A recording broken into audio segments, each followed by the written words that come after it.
Running Sentences presents The Drawn Out Fight, Part 6. Another town, another mystery. Despite running into Fred, whom Vass does not trust in the least bit, the trio find Rapier continued towards Starborne and the area around it. This is a work of fiction. It is inspired by the manga Tree God. There are several similarities between the two, but I have made a lot of differences as well. If you wish to classify this as fan fiction, that might be what it's best named as. Story written and narrated by Michael Hunnery.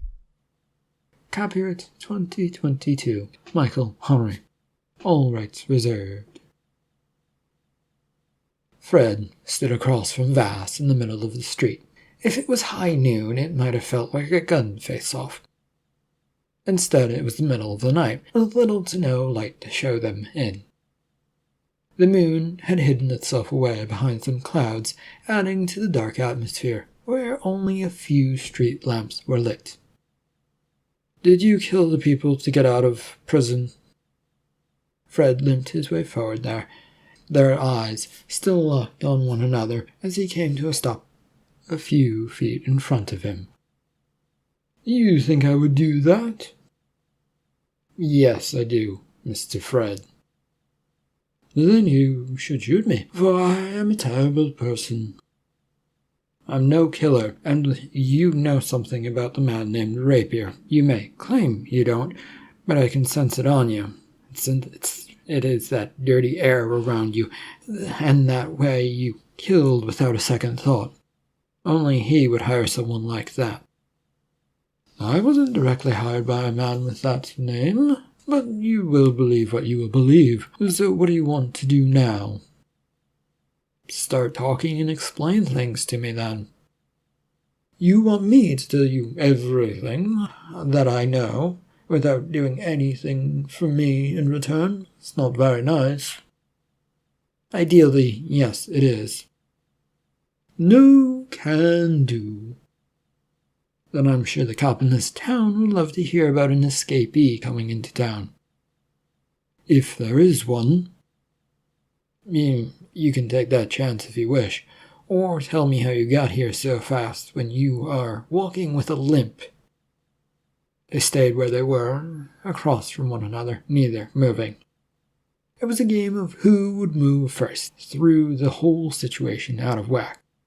Vass did his best to keep still, waiting for that moment to arrive from this man, and ready to shoot.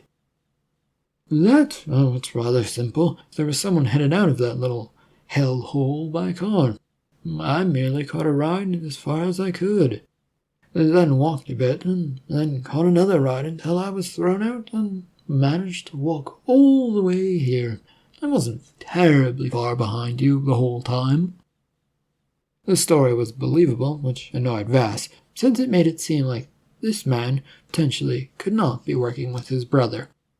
It was still a slim chance, though, since the aura was dirty around this man, who was calling himself Fred. "And why come here of all places, then?" "I have to fulfill my end of my deal that I made with myself and you." "There was no deal." "And yet I saved you from the likes of those two killers. I'll tell you what, though, since you don't believe me, and I'll tell you a real story in exchange for you letting me come along. Is that okay?" Vass would narrow his eyes, trying to study the figure in a different light. It didn't do much, but he needed to do something instead of jumping feet first into a mess. Fred remained where he was, not moving, but smiling in the dim moonlight in a taunting manner to try and draw some response out of Vass. "What's the story about?" "It's about how I know where certain figures like to hide out, and how one potentially might get to them." "And the cost is that you stick with me until it is all said and done." There was a slight nod of the affirmative nature from this Fred, who then, to his surprise, moved to sit down in the middle of the dirt road. That, to Vaz, felt like a stupid idea, especially if someone decided to come barreling down this road with no care in the world via car or other means. He decided to move off towards the side nearer to the car when they'd arrived on and leaned against it, still ready for any funny business from the man. Of sorts, yes. So, are you interested? One more thing to know before I say one way or another. What do you get out of this? Your code of following your word can't be that strong. Oh, freedom. And who doesn't want to gain their freedom when they have been so closely tied to something when it starts to weigh them down? The answer didn't really make sense to Vas, but he let it go. There was a chance to hear something from this man, and that seemed slightly worth it. Alright, tell your story and then show us to this location where you claim Rapier might be. Please, no threats if I lie to you about any of this. The story does get a bit jumbled up and things do get a bit messy very quickly. Just tell your story, please. I'll sort it out. The man shrugged and leaned back. It started years ago, a decade of me traveling this lonely place, trying to gather people and scratch together a life for them and with them. It was all taken away in a single stroke from a man I'd never seen before. With an arched eyebrow, Vas continued to listen to the story, winding about the man's life here and there. It felt connected to his brother, but he wasn't sure how yet. It was as it wandered about, involving how a group of people may have been murdered. Going back a few minutes, the person who destroyed the collection of people you gathered, did you seek vengeance on them, it, whatever it was? Oh, of course. I was telling you the story. I'm telling you that story, aren't I? You shouldn't interrupt a person who knows the story and how it winds up, mostly. Yes, some of it does get a bit fuzzy, but to cut it short for you, I found that person, and behind them, hidden in the darkness, was a rapier. One of his first dolls did his work then against you and your group. He said this mostly to himself, but there was a nod from Fred as well. The butcher who went mad. Oh, so you killed that one? No. I chased it down and was ready to kill it, and I knew all of its weaknesses, but the doll led me right to Rapier, and, well, it didn't go as planned, and I got captured a bit, and, he, your brother, I suppose, offered me plenty if I did what he said. This made Vas stand up, feeling a shiver run down his spine. He'd been around in the area at that point and had found out about the Mad Butcher and his exploits. He'd never seen the creature, but heard how the doll had fallen, or potentially fallen. It had disappeared without a trace, and used that story for his basis for any and all dolls' destruction. This was getting complicated for Vas as he tried to keep everything straight, and how Fred fit into it all. You didn't get your revenge and wound up working for the man who controlled it? Do you know what happened to the Mad Butcher? What? Yes, I didn't get my revenge, and now you know why I'm willing to help you, and you will agree to allow me to follow you. I can finally get my revenge. As for the Mad Butcher, nobody knows. As long as you don't kill anything, I won't stop you from following, but do so at a distance, please. Not with you, though? I don't deal with killers, since I'm trying to stop one from ruining the entirety of civilization here. Maybe if you prove yourself worthy or otherwise, then we can talk. Vas moved away towards the hotel with a yawn. Well, he had slept most of the day away, but still wasn't enough for him, and all that had gone on lately. Where are you going? A room for the night. Good night, fool. Are there any rooms left in the hotel? I have no idea. In a hurry, Fred was up on his feet and ran in a limping kind of way into the hotel, leaving Vass behind him. Vass would pause at the sight and sighed as he went forward, thinking about his brother and if this Fred was really that connected to him. The story told to him was a detailed one, but that didn't exactly make it believable. Mary and Ori aren't going to be happy in the morning when they learn about this. Alas, I think we need him to find Rapier, if he is to be trusted. Saying that out loud made him pause at the hotel door. The feeling that they were being followed was now gone from the back of Vass's mind. The air was cool, yet occasionally warm, much like he felt the last time he'd seen his brother. The calmness of it all bothered him, and he looked about further just to be that extra bit sure it was all okay. In the morning, if Fred was around, he didn't pop up, and Vass was more than willing to keep his mouth shut about the man. They'd gotten going and drove through the morning until the afternoon when a knocking noise made its presence known from the engine compartment of the vehicle they were in. Shortly after that, they found themselves on the side of the deserted road, and with Mary and Ori both had the hood opened and poking about the engine compartment despite the steam coming off of it. Vass watched from the side since he didn't know anything about that stuff. Vass? Yes, what is it, Ori? The man you were talking to last night, was it the man Fred from the previous town? He'd been looking off down the road and turned to Ori, who had glanced over at him as she was working on the engine. If it was? No big deal, though there are some questions about how he escaped and got to us so quickly. You were tracking him then? I never tell my secrets when it comes to my profession, but yes, I was tracking him. So yes, both count. He was tracked and you knew he was coming. Oh well. He came to me last night saying he knew where my brother might be. I told him he could follow us but not be with us on this trip.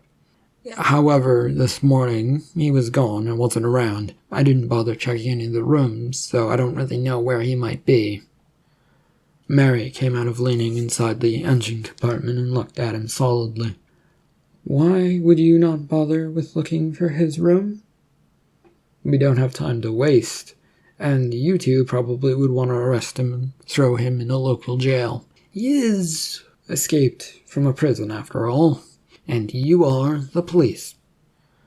True, since I am a ranger, I need to make sure that lawbreakers wind up where they need to go. Jail. Ori, though, you might not have arrested him. Nah, if he could give me a way to get closer to the target we're chasing, I probably would have used him, then jail him. Priorities for me always go to getting the bigger criminal where they need to go first before the small ones wind up in a similar place. Which, by the way, it would be helpful if you told us what this Rapier looks like fast. They stopped their work on the engine and now both looked at him as he sat by the side of the road scratching his face, looking for answers. Mary leaned forward to speak. It is a bit odd that you've never told me what he looks like. Yeah, sorry. He's kind of a person you recognize upon seeing him. He's just sort of, you know him when you see him, even if you haven't ever seen him or know anything about him. But to give you a slight idea, think of a tall, blonde man who wears glasses, fanatically muscular, and his eyes look rather crazed when he takes off his glasses. One could say that his eyes always seem like they want to pop out of his head. Well, that is quite a description without giving much detail other than about eyes. Getting up from his seated position, Vass nodded to Mary's comment. He didn't know how to describe his brother. He was a mass of a person who he thought a lot about, but never gave much thought to the man's looks. Vass shrugged her as he went over to the side of the car near the engine compartment and gave it a good kick. It puttered to life. Look at that, you fixed it. Shall we get going again? You should have kicked it sooner. I didn't do anything, Ori. I was just me getting some frustration out, maybe. It wasn't really aimed at the engine. I don't think hitting sheet metal is doing anything to an engine. You received their doubtful looks, and they all clambered back into the vehicle after the hood was shut. Ori was behind the wheel this time, but kept eyeing everything as they puttered off down the road. They did not get to the next town on the road by the time night had begun to fall. There was luckily a lake and a hotel that had popped up out of nowhere, off the road where a few other cars and horses were all collected. Vass got out of the car and looked about, spotting the remnants of a nearby town, which he is not really sure of why it was there, but it was nearby. It looked rather like it had been eaten away by the constant storms of sand. His gaze then fell towards the lake, which didn't look dirty or small, rather quite alive. I have a feeling that something violent is about to befall this place if it hasn't already. Out of the car and carrying her suitcase came Ori, who went up and stood next to him. She too looked out at the sight and frowned. I don't feel whatever you're feeling, but the signs are there that things do not add up. Mary, on the other hand, had gone towards the front door of the establishment and looked over at them rather annoyed. What are you two going on about? A doll. Here? He nodded to Mary. The thing may already be here, or it may be coming soon. Or, from the signs of things, it definitely was here at one point. This former town, it's no longer a town, it's just a hotel by a lake, feels off, like it was attacked and the doll is coming back here to feed, because why else would there be a lone standing building? Mary shrugged and headed inside, followed by Ori as he took another look around before following them in. Checking in, they wasted no time in getting settled in, and since the place had a dining room, they went down for dinner. It was a simple place that looked like it had once been a bar. A musician was plucking away on their instrument in the corner to entertain the crowd. There was quite a few people here, which Vass found surprising, as it didn't seem like a place where people would gather to eat. In fact, had it not been for the hotel owner loudly telling them about the evening dinner as they checked in, they wouldn't even known about it. And now they were sat at a table, the three of them, casting glances about. I hate to say that you're right, Vass, but right now this place feels off. Agreed, Mary. Why else would they be advertising dinner at this place? Dull. They both looked at him, but his stare was towards a nearby window and wasn't moving off of it. We know that that is what you think is going to happen. He pointed towards the window that he was staring at and moved to get out of his chair. No, there is a doll coming. After a second, the window smashed inward and into pieces by a stone, that was then followed by a humanoid shape that landed on the ground just inside the window. It let out a terrible scream towards the nearest table of people. Then a vicious swing at them with its arms that were not average arms. Blades extended from the elbow on down and sang through the air as it chopped at things. Vass was out of his chair now fully, reaching for his gun as people at the table were frozen in fear, stuck in shrieks of terror that were not coming out. Get the rest of the people and get out of here. The creature's clumsy swings were not accurate as it threw its weight about the place, just trying to hit something. With his gun out, Vass took a few shots at the thing, trying to distract it. The noise of the shots caught its attention, and it raised its arms to protect itself from the bullets, deflecting them off the metal sword blades built into its arms. That's right, creature of the dolls, if you're still in there, still thinking. No, you don't want these people. No, you want a challenge. You want something to kill. It screamed again, a horrible little sound, lowering its arms so that it could show its face.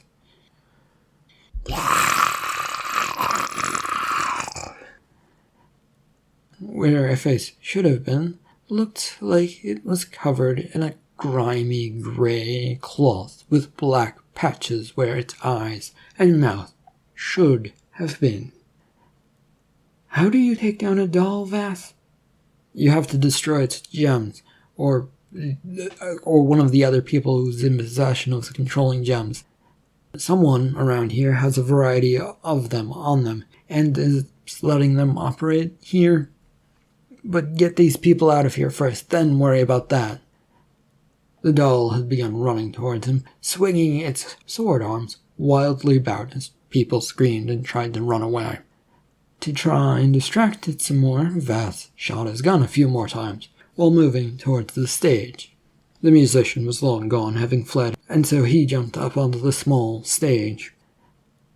The doll charged after him, letting out another of its terrible screams.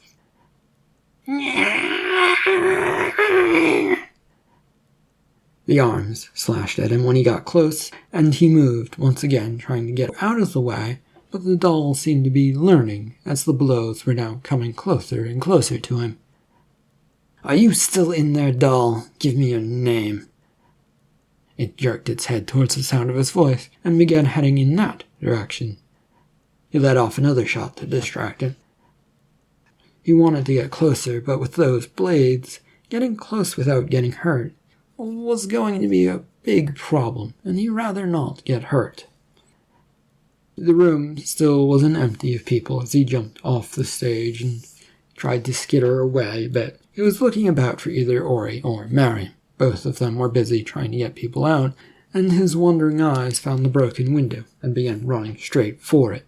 His mind was telling him that this was a bad idea since it would be dark out, and this creature could potentially vanish into the darkness. Still, it might work, and hopefully no one had run outside to get away. Is that all you have, doll? You're a weakling. The creature bounded after him as he jumped out the window. The darkness around him, from the sun having set, made Vath nervous. His eyes weren't adjusted to the dim, moonless light right away, and there was a doll somewhere behind him who would probably shortly be there on his back. The feeling of keeping moving was hardwired into his mind right now, and his feet were doing that of their own accord. He glanced back to see if the creature was doing as he hoped it would, and there it was in the window frame, looking out but not moving beyond that. Doll! You want to have something to kill? Well, here I am. The sound of his voice brought it outside slowly as it zeroed in on where he was.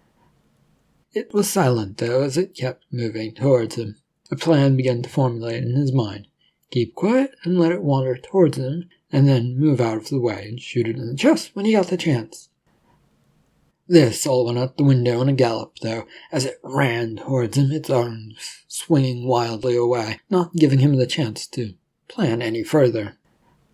Vath jumped to the side at the last moment, trying to draw his pistol to shoot, but fumbled his gun, sending it into the dirt, and then it was gone into the darkness. Shit. His voice drew the doll towards him again, with his arms coming towards him a second later. The air was singing as the metal cut through it. With no other choice, he dodged again and hoped that the sound of his body wasn't enough to draw this creature's attention. A thump of the blade hitting the ground where he'd been rolling gave him his answer.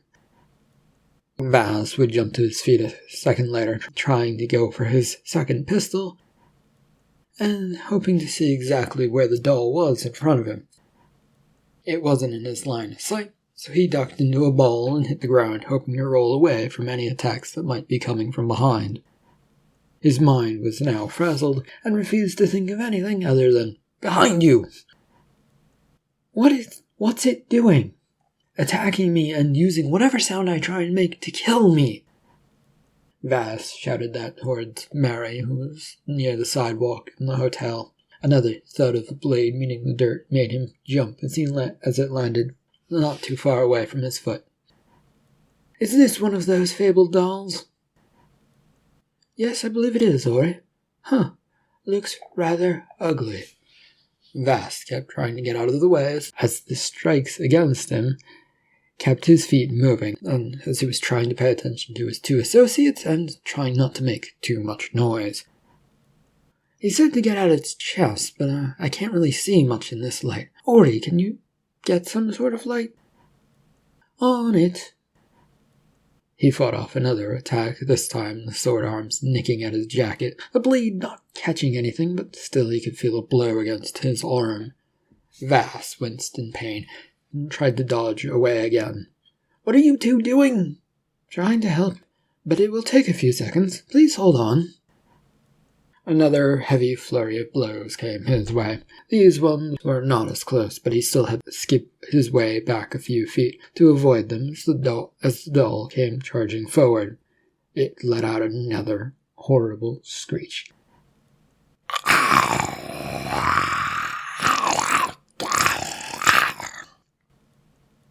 It would be rather nice, doll, if you died and, this would lead me to my brother, but I don't think that's going to happen right now. It kept charging toward them, letting out this noise as light suddenly illuminated the ground near them. This brightness caused the doll to flinch and then run off towards darkness. Vass couldn't do anything himself as the light had blinded him. He heard a couple of gunshots ring out, and then the footsteps of his friends were not too far behind. It's headed towards the ruins of the town, I think. I missed my shots. No time to waste, though. Let's go after it, Ori. Vass, though, held back as they ran off towards the ruins.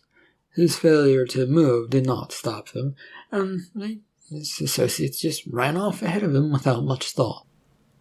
You two, he sighed when they didn't respond and were gone from sight, and he began looking about for the object that might be used as a torch or something to be able to see.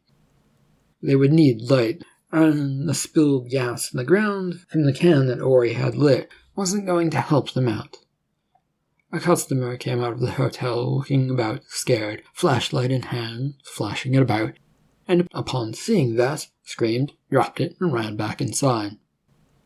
And sometimes a little luck is lucky. He ran over to the flashlight and picked it up, turning it off and on a few times to make sure that it wouldn't conk out on him. It seemed to be working fine, so he quickly began looking about for his pistol, unable to find it though, so he turned and ran after his friends. The hike to the ruins was a short walk, but the sand was treacherous to cross with the way it didn't want to hold steady, the sand slipping around with each step, but he made his way up to this ruin, seeing that the sand reached towards the top of these former buildings in this town.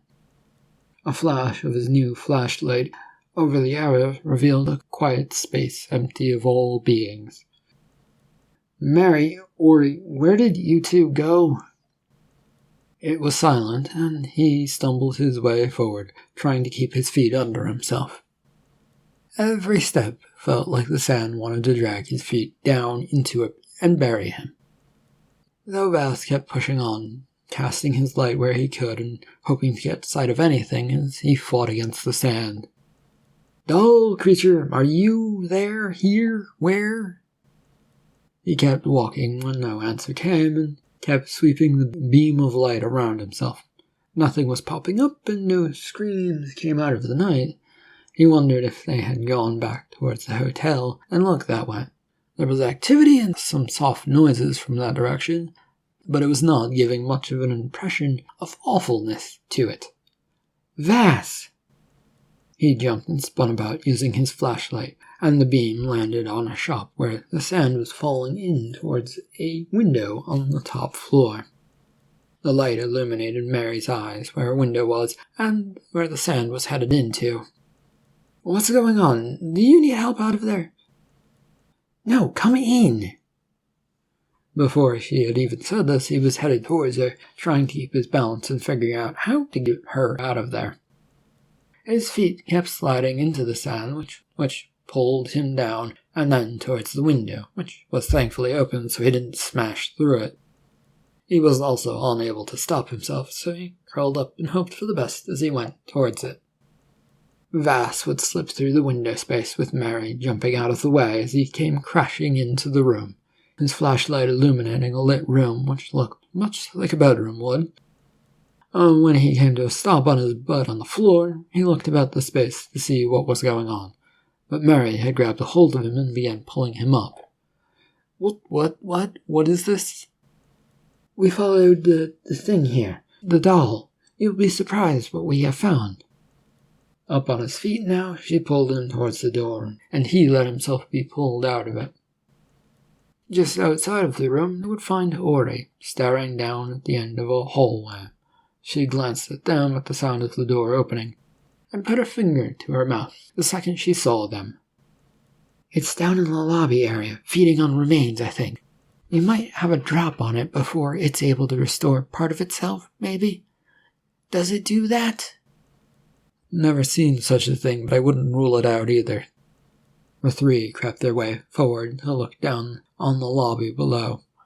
The hallway, though, was solid walls until it reached the staircase, making it hard to see down and around into the lobby. Ori would push fast to go forward, but also held his shoulder for a second, giving him a look. Don't go all the way down. Just peek and see what you can, and then come back up so we can plan our attack. He made his way down a few of the sand-swept stairs, trying to get a look at the doll. The stairs were mostly walled in until the halfway point, and he had to keep going as quietly as he dared. The stairs weren't making any noise, but each step was making him wince. Doll gets by on sound, and I have to be quiet. Brilliant! His whispered words made him wince. Idiotic was one word going through his mind, but there were no sounds coming from downstairs, so maybe he got away with it.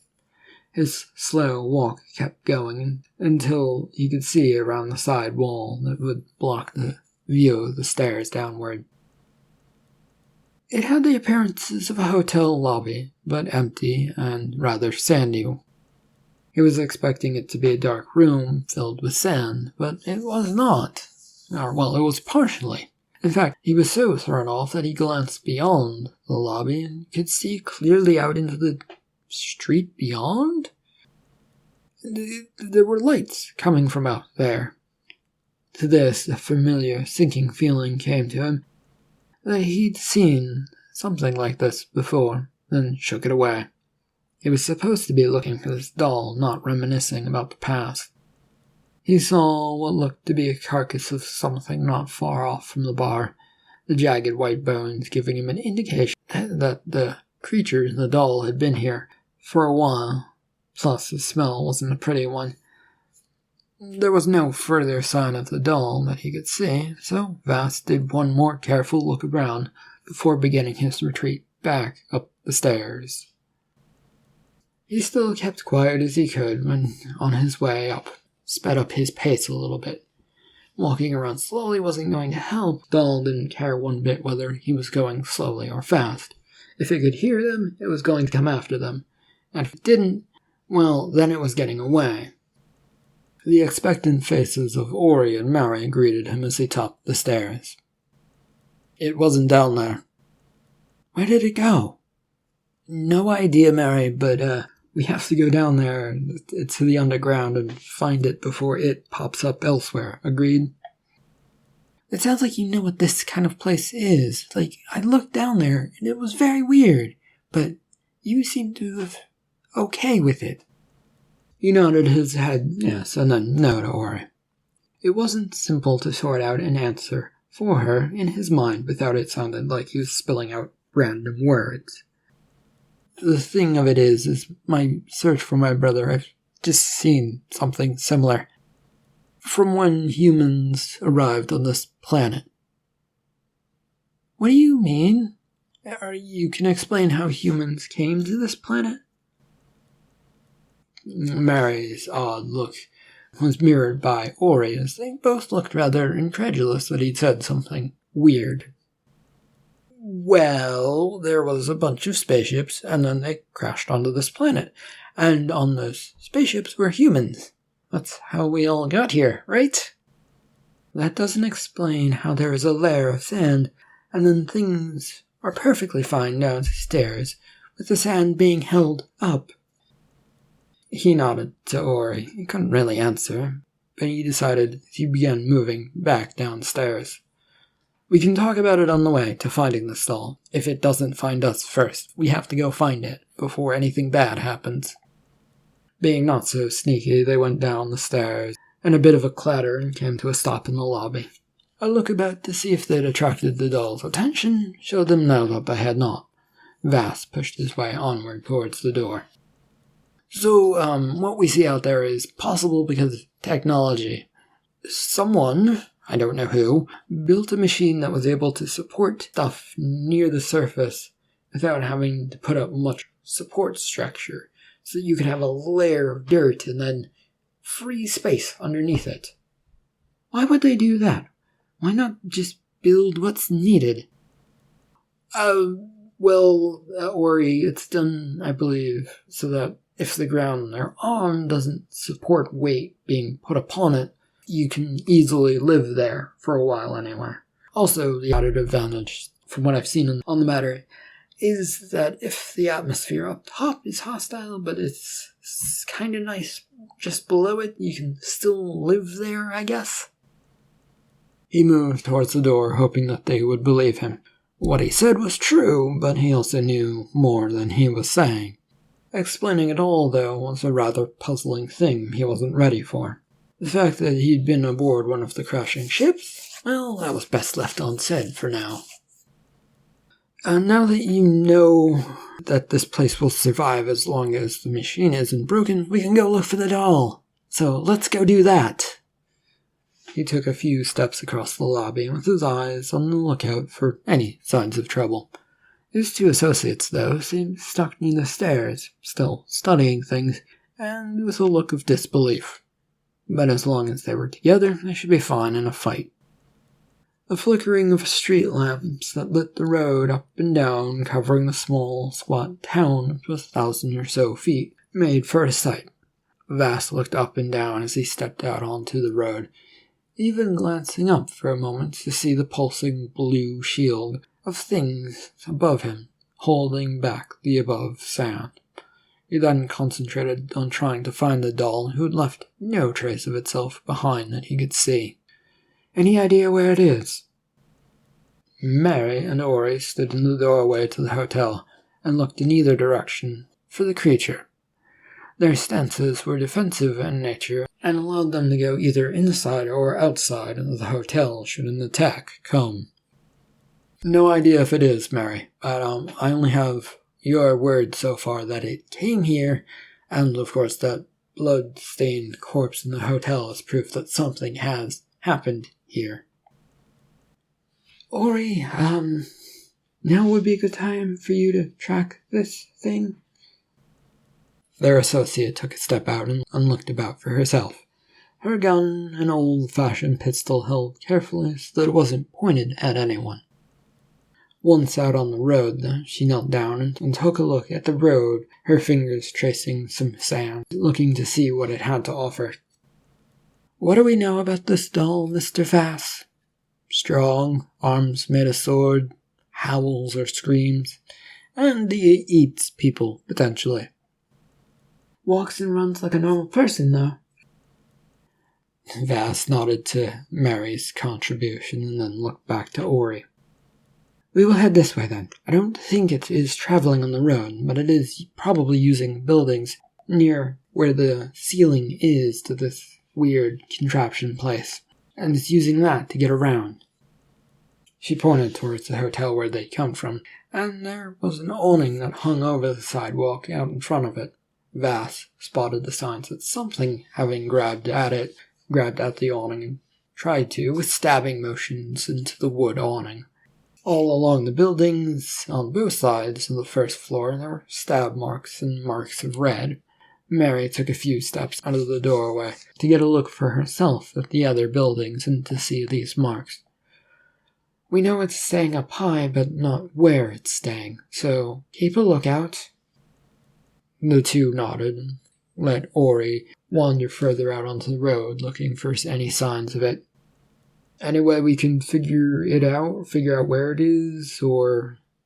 The stupid way is probably the fastest. Oh joy, lots of noise and running down the middle of a road it is then, huh? The other two looked like they were shaking their heads yes, and he sighed. Noise it was to be. What the hell kind of noise he would make, though, he didn't know. A look about the place showed nothing usable in the middle of the road, and his hand went to his gun. But if he fired that off, that would leave him with one less bullet to try and kill the doll. Why don't we spread out? One of us on the street, and then either one of us on the sidewalk. Vass, you're already in the road and near the middle of it, so you take there. I'll take the far side, Ori, you have this sidewalk. There was some nods as Ori made her way back towards the sidewalk she'd just stepped off of, and Mary rushed towards the other side. Fine, but you two get to make the noises then. I don't have anything out here that will allow me to do that. You'll be nearer walls and these shops and can bang on them and rattle things about. Wouldn't that draw the attention of the dolls to us, then? When it comes out, Ori, I will shoot it and draw it to me. Sound fair? It didn't seem too interested in attacking us when we were trying to distract it from getting at you, so up there on the real road, so maybe that'll do? And not high hopes, but maybe it will do. I will deal with it. His words came out a bit harsher than he intended them to, but at that point, he was going to do whatever was necessary for this to work. If that meant throwing himself at the creature, he would have to do that. Are we ready to begin? Mary had moved fully to the other side of the road and onto the sidewalk and looked back at them. I am ready. Both women had found pieces of wood from somewhere. Mary swung it at a nearby door that had metal bars on it. A clang rang out through the space, and then quiet fell. Vass looked carefully about, listening for any noises or sights, and saw a shadow of something as a window burst open up ahead, and then the doll came flying out. In a swift motion, Vass went down onto his knee, pistol ready, firing off 2 quick shots. The doll was definitely hit by at least one, but kept moving towards them. Come on, come towards me. He fired another shot, causing the creature to stumble and then veer off to try and get away. Mary and Ori both had their own weapons ready and were now firing them. I can't hit this if it keeps moving. True to what Ori was saying, the doll was jerking about to avoid a few shots and headed for a nearby door into a building. It slammed through the doorway and disappeared inside. A second later, though, the creature, this doll, came flying out the door and hit the road, trying to scramble away. Vass found himself looking at the doorway, where it had come from, and saw that Fred emerged from it. I wish to say I was the least bit surprised to see you.